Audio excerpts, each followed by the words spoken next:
안녕하십니까. 9월 3일 화요일 오전 11시를 막 넘겼습니다. 이 시간에는 매일같이 일어나고 있는 여러 뉴스 가운데 그 핵심적이고 큰 부분을 차지하는 것은 정치와 관련되어 있는 것입니다. 약간 좁히면 여의도 국회, 그 국회를 중심으로 한 정당, 그리고 정당끼리의 대결, 그리고 파열음, 이런 것이 우리의 일상생활에 크게 영향을 미치고, 여기에 따라서 지지하는 세력도 있고 또 어떤 사안에는 반대하는 세력도 있고, 이것이 서로 충돌하고 튀겨서 말이 공간에 퍼져나가는, 그래야 결국은 현재 상태에서는 정치 혐오증이 우리 헌정사상 이후, 특히 육공화국 이후에 30여 년의 세월을 지나는 동안에 아주 최고점에 달했다고 생각합니다. 정치 혐오점이. 그러니까 강경 세력들은 이 당을 지지하고 또 이 당을 지지하고 하지만은 그것이 국민 전체를 좌우할 만한 비중을 차지하지 않기 때문에 그런 강경 세력을 빼고 나머지 절대 다수의 국민들은 혐오증에 느끼고 정치를 외면하고, 그렇게 해서 이 상태가 계속해서 지속되고 있다. 그 근본 원인이 어디 있느냐, 여러 면에서 측정할 수 있고 이견을 제시할 수 있는데, 제가 여의도 정치와 여의도 국회, 여의도의 정당과 관련해서 지금 정치 혐오증에 국민을 좌절에 빠뜨리고 국민이 정치를 걱정하게 하는 이 사태의 근본은 국회가 국회답지 않은 데서 비롯된 것이다. 이게 무슨 말이냐? 국회라고 하는 것은 원래 국민 대표자 회의가 준 말인데, 그 국민 대표자로 구성되어 있는 300명의 대표자가 모여서 그것이 각 정당 소속이 되고 이래가지고 그들이 연출하고 하는 행태가 헌법에 규정되어 있는 국민 대표자로서의 그 책무, 그 의무를 다하지 않기 때문에 오늘날 이 정치에 대한 혐오증 그리고 불신, 이것이 극에 달하게 됐다. 아주 평범한 진단일 것입니다. 뭐 그런 얘기를 그렇게 태평스럽게 하느냐 하는 꾸중이 있을 수 있는데, 2500년 전 공자가 제자들의 질문, 선생님 어떻게 하는 것이 군주다운 태도고 또 어떻게 해야 신하다운 올바른 신하가 되며, 백성은 또 어떻게 올바른 행동을 해야 백성답습니까? 그러니까 군주, 신하, 백성의 도리에 대해서 물었습니다. 근데 공자는 이 6자 글자로 이에 대한 대답을 했습니다. 뭐라고 했느냐? 군, 신, 민. 군주는 군주다워야 된다. 신하는 신하다워야 된다. 백성은 백성다워야 된다. 이렇게 대답한 걸로만 논어에 나와 있는데, 그럼 어떻게 하는 것이 군주다운 것이며 어떻게 하는 것이 신하다운 것인지 어떻게 하는 것이 백성다운 것인지, 그 구체적인 것은 얘기를 한 바가 없어요. 그러나 어떻게 생각하면 허황된 해답 같은데, 잠시 생각을 돌려서 군, 신, 민을 이렇게 씹어보면 역시 그렇다. 군주는 군주답고 신하는 신하답고 백성은 백성다운 도리가 있을 것이다. 거기에 의무가 있을 것이다.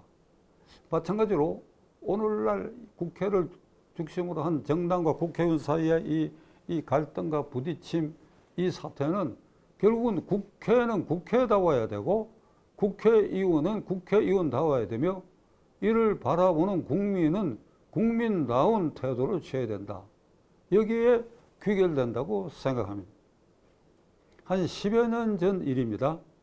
제가 어떤 종이신문에 인터뷰를 한 일이 있는데, 그 인터뷰에서 지금 이런 얘기를 그때도 했어요. 이 국회가 뭐냐? 헌법에 규정되어 있는 국회는 국회라고 두 글자로만 되어 있다. 그 요게 한자로는 나라 국자에 모일 회자인데 이게 무슨 뜻이냐? 국민 대표자 회의의 준말이다. 그 헌법에 이게 기니까 그냥 국회의원 이렇게 표기가 되어 있다. 제가 이런 인터뷰를 한 일이 있는데 그 신문이 배달된 날 아침에 90년대에 국회의원을 2차례 한 저희 대선배가 저에게 전화를 하셨어요. 그 양반 하는 말이 내가 오늘 아침에 박 의원 인터뷰 기사를 보고 국회가 국민 대표자 회의가 준말이라는 걸 알았다. 이럽니다. 그래서 아이고 의장께서 지금 그 말을 깨달으시니까 천만다행이라고 서로 웃은 일이 있는데 이걸 국회의원들도 몰라요. 아마 시청자 여러분들도 제가 수시로 이 얘기를 했기 때문에 아마 대부분 알고 계실 텐데 국민 대표자 회의입니다. 그 국민 대표자 회의로 뽑힌 것이다. 정당 대표자가 아니다 이거예요. 정당 대표자로 뽑힌 사람들이 300명이 아니다 이거예요. 저 300명은 국민 대표자들로 모여 있는 것이다. 그러면 공자 말씀대로 국민 대표자로 뽑혔으니까 국민 대표자다운 그런 권리 의무를 다해야 될 거 아니냐. 그 권리 의무를 다하도록 하는 또 헌법 규정이 있어요. 그게 헌법 8조와 헌법 46조다. 헌법 8조는 뭔가 하면 정당 공천을 받아서 국민 대표자가 되었다 하더라도 그 정당의 정강 정책에 매몰되거나 정당 대표자 손아귀에 장악되는 그런 국회의원이 되면 안 된다. 어떻게 되느냐? 정당은 조직 목적 활동이 민주적에 의하고 국민의 정치 의사를 받아들이는 필요한 조직이어야 된다. 이 정신에 비추어서 비록 공천받아 국회의원 됐다 하더라도 국회의원 본연의 의무, 예를 들면 헌법 46조에 국회의원은 국익을 우선하여 양심에 따라 직무를 행한다. 양심 직무, 이 정신을 시행하고 해야 할 의무가 있는 것이다. 만일 이 의무를 그대로 지키고 정당의 조직 목적 활동이 민주적이라고 하는 것만 정당이 지킨다고 하면 이 여의도 국회가 국회다운 모습을 보이게 될 것이다. 박찬종 씨, 지금 그 얘기는 하나만 한 얘기 아니냐, 이런 반론이 있을 수 있습니다. 자, 그러면 21대 국회가 이제 구성돼 가지고 임기를 시작한 것이 5월 30일이니까 오늘로서 3개월 2일이 지난 셈입니다. 그 어제 22대 국회에 공식적인 개원 행사가 있었는데 거기에 관례대로 대통령이 참석했었는데 이번에 윤석열 대통령이 참석하지 않았다. 그래서 용산 비서실에서 왜 참석하지 않았느냐 하는 것에 대한 해답은 없었으나 언론에 보도된 바에 의하면 이게 지난 3개월 동안에 이재명 민주당의 강경파들이 대통령을 살인자로 몰았다. 대통령뿐 아니라 대통령 부인 김건희 여사와 윤석열 대통령을 싸잡아가지고 거기에 전현희 의원이 살인자라고 몰고 그게 상당수 의원이 동조하는 이런 사태가 벌어지고 그리고 국회의 민주당의 행태로 봐가지고 대통령이 출석하면 피켓 시위에서 연설도 방해할지도 모른다. 그러니까 이런 국회에 내가 왜 가느냐. 안 간다. 이제 그런 심정에서 뭐 불참했다는 설이 있는데 자관 어떻든 윤 대통령이 그런 마음을 먹게까지 된 거, 그러함에도 그가 출석해야 되느냐 안 되느냐 하는 것, 그에 대해서는 변론을 하더라도 국회가 상권 분립의 정신에 입각해가지고 이런 식으로 대통령을 일방적으로 살인자로 모는 이런 행태를 보이는 것, 이것은 정말로 도저히 용납할 수 없는 사태다.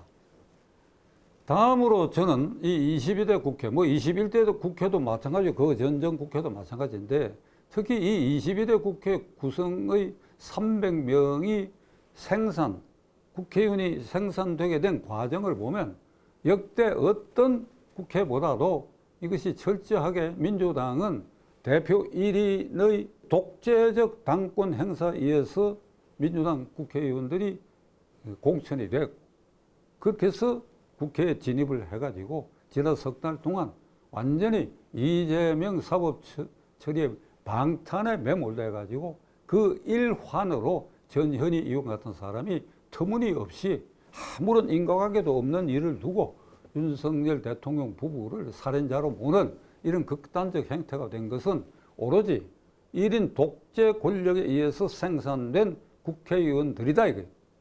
그게 과반수가 넘는다.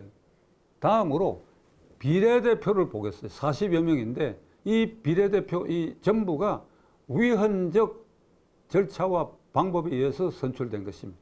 이것은 제가 육공화국 출범 이래에 특히 92년도에 정치개혁당을 만들어 가지고 그 선거에 도전했을 때부터 일관되게 얘기한 바인데, 그러니까 이 민주당의 압도적 과반수 그 자체가 1인 독재 권력에 의해서 공천돼 갖고 그냥 다 당선이 돼. 그게 곁들여 비례대표 이것은 현재의 비례대표 제도 이거 자체는 이 자체가 위헌이다. 왜 위헌이냐? 몇 차례 얘기한 바가 있습니다. 헌법 41조에는 제가 뭐 자꾸 헌법 몇 조 이렇게 들먹이는 게 좀 민망스럽습니다. 제가 법률가이기 때문에 이런 걸 삼가려고 했습니다만 헌법 41조에 이렇게 되어 있어요. 국회의원은 국민의 직접 보통 비밀 평등 선거에서 선출된 의원으로 구성된다.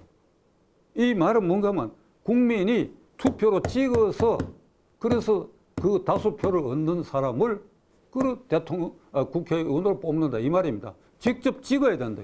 그런데 현재 비례대표제는 어떻게 되는가 하니까 정당이 무대기로 순서를 딱 정해가지고 공천을 해서 그 정당의 득표 비율에 따라서 그 순서대로 비율로 자르는 것이 이러다 보니까 어떤 현상이 생겼느냐. 예를 들면 조국당 경우에는 1번이 말썽 많은 성남지청장 출신 여성 검사고 그다음에 조국은 2번인데 그는 1, 2심에서 부정비리 사건으로 2년 실형령을 선고받고 조만간에 대법원 판결을 기다리고 있고 그중에는 또 당선자 중에는 황운하 의원은 21대 국회 선거 3개월 전에 울산시장 부정선거 사건으로 기소가 됐어. 황운하, 한병도. 그런데 3개월 뒤에 각각 민주당 공천받아가 대전에서 이리에서 국회의원에 다 당선돼가 4년을 다 채웠어. 그래가지고 고등 판결이 작년에 났는데 1심 판결이 3년 10개월 만에 났어. 도대체 어찌된 셈인지. 거기에 황운하 의원은 실형 3년이 선고됐어. 한병도 의원도 유죄형이 선고됐어. 그런데 22대 국회에 두 사람이 다 국회의원 신분을 취득했는데 황운하 의원은 바로 이 비례대표, 조국당의 비례대표 10번 안에 들어가지고 또 국회의원이 됐어. 그러니까 국민이 직접 뽑은 일도 없고 부정비리로 실형 선고를 받은 피고인들이 이게 비례대표제를 차지하게 됐다. 그러니까 이게 제도의 근본을 무시한 그러니까 위헌적인 제도이기 때문에 이런 국회의원이 탄생됐다. 그럼 박찬종 씨, 당신은 그럼 비례대표를 어떻게 해야 되느냐? 헌법에 국회의원 선거에 관한 사항과 비례대표에 관한 것은 법률로 정한다 이렇게 되어 있는데 그 법률로 정하는데 지금처럼 이렇게 한 것이 위헌이다 이겁니다. 그 정당이 비례대표 후보를 추천할 수 있으면 해라 이게. 그런데 그 순번을 정하면 안 된다 이게. 그 순번을 정해놓으니까 그냥 정당 비율대로 하니까 이런 전과자와 실형받은 자들이 국회에 다 들어가게 돼. 이게 말이 안 된다 이게. 그러니까 예를 들면 개혁신당 같으면 거기에 20명이고 30명이고 이게 순번 정하지 않고 후보를 내면 국민이 그 당을 지지할 것 같으면 그중에서 가려가지고 황운하 찍을 사람은 찍고 안 찍을 사람은 안 찍고 이렇게 해야 될 거 아니냐 이 말이야. 제가 말씀드린 게 이겁니다. 그러니까 이게 위반 헌법 41조에 정면으로 위배되는 제도다.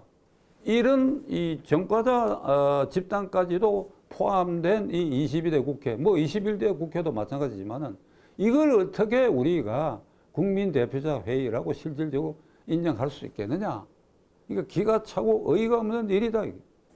저는 92년 그 14대 국회의원 선거 이래에 어떤 주장을 줄기차게 했는가 하면 대통령 후보가 후보로 등록하기 할 때에 국회의원 후보가 국회의원 후보로 등락할 때에 반드시 중앙선거관리위원회가 주관하고 시행은 아마도 한국헌법학회가 적절할 것이다. 그래서 한국헌법학회가 주관을 해서 대통령 후보에게는 헌법 강의를 한 10시간 정도 듣고 수료증을 첨부해서 대통령 후보로 등록을 하고, 국회의원은 헌법과 국회법을 한 15시간 정도 교육을 받고 그 수료증을 첨부해서 후보를 등록하는 제도를 주장했습니다. 그 뒤에 시간 날 때마다 어디 가서 이 얘기를 하면 처음에는 저 얘기를 듣는 사람들이 피식 웃었어요, 모두.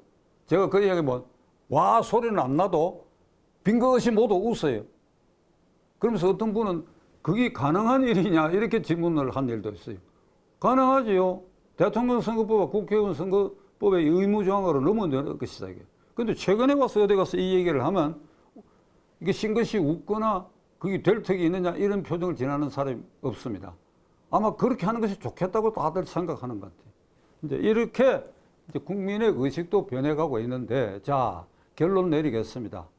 그러면 군군 신신 민민의 정신에 비추어서도 이 국회와 정당의 그 헌법상 책무를 다하지 못하는 국회의원들 300명으로 구성된 저 22대 국회가 민생과는 아무 관계없는 일들을, 지난 일요일 날 이재명, 한동훈 두 대표가 회담을 했지만은 눈에 보이는 게 없어요. 제가 보기에 이재명 대표는 자기의 방탄과 관계되는 일에 뭐 윤석열 대통령의 계엄을 준비한다든지 이게 혹세무민하는 얘기만 쏟아붓고 오로지 자기 방탄에만 몰두하는 모습을 보이고 하는, 이게 무슨 놈의 대표자 회의입니까? 그러니까 이 국회를 우리 국민들이 속내대로 얘기하면 이걸 포기해야 되는데, 이걸 던져버려야 되는데 방법이. 국민이 국회의원 개별 소환권도 없고 대통령이 국회 해산권도 없고, 그럼 다음 국회의원 선거 때까지 기다려야 되는, 지금 임기 3개월이 지났어요. 그럼 앞으로 3년 9개월을 이걸 보고 기다려야 되는 얘기. 어찌해야 되는 얘기. 저 개인 얘기를 해서 좀 민망합니다만은 저 가까운 측근 중에는 최근에 당분간 대표님하고는 통화 안 하겠다고 하는 열렬 청년이 한 사람이 있습니다. 왜 그러냐 하니까 대표님은 맨날 유튜브에 나와가지고 이러면 안 된다, 저러면 안 된다, 뭐 이 사람은 안 된다, 저 사람은 안 된다 이렇게만 얘기하면 그게 무슨 정답이 되느냐 이 말입니다. 그럼 어떻게 해야 되느냐? 방맹이를 들고 광화문 광장에 나가서 국민들을 호소해갖고 이놈은 물러가라, 이놈도 물러가라. 그래 세게 얘기해야 될 거 아니냐 이거예요. 그 제가 이렇게 대답했습니다. 야, 이 사람, 내가 유튜브에서 얘기하는 정신이 다 그런 것이다 사실은. 그래, 그러면 사람 한번 같이 모아보자. 지금 이루고 있는 판이 되어 있습니다. 이게 얼마나 답답하면 그런 소리까지 나왔겠습니까? 오늘의 결론은 없습니다. 있다면 결론으로서 결국 국민인 우리들이다. 저는 국민의힘당 지지자나 민주당 지지자, 저하고 친교를 맺고 있고 제 후배 변호사들도 많이 있는데 저는 이렇게 얘기합니다. 그대들 민주당 지지하는 거 포기하지 마라. 민주당 지지해라. 국민의힘당 포기하지 말고 지지해라. 그러나 그 당에서 뽑은 대통령 후보, 국회의원 후보는 좀 사람 같은 사람을 뽑도록 그렇게 노력들 하라. 내가 하는 건 이 말이다. 민주당 지지하지 말라, 국민의힘당 지지하지 말라 이 소리가 아니다. 결국 그 말은 국민인 우리가 자각할 수밖에 없다. 그러니까 어떤 계기가 마련돼야 된다. 그런 계기를 마련하는 선도자가 앞으로 나올 수밖에 없다. 그렇게 해서 그게 힘을 싣자. 이게 오늘의 결론입니다. 앞뒤 조리도 안 맞고 결론도 흐리멍텅한 말씀을 드려서 대단히 송구스럽게 생각합니다. 감사합니다.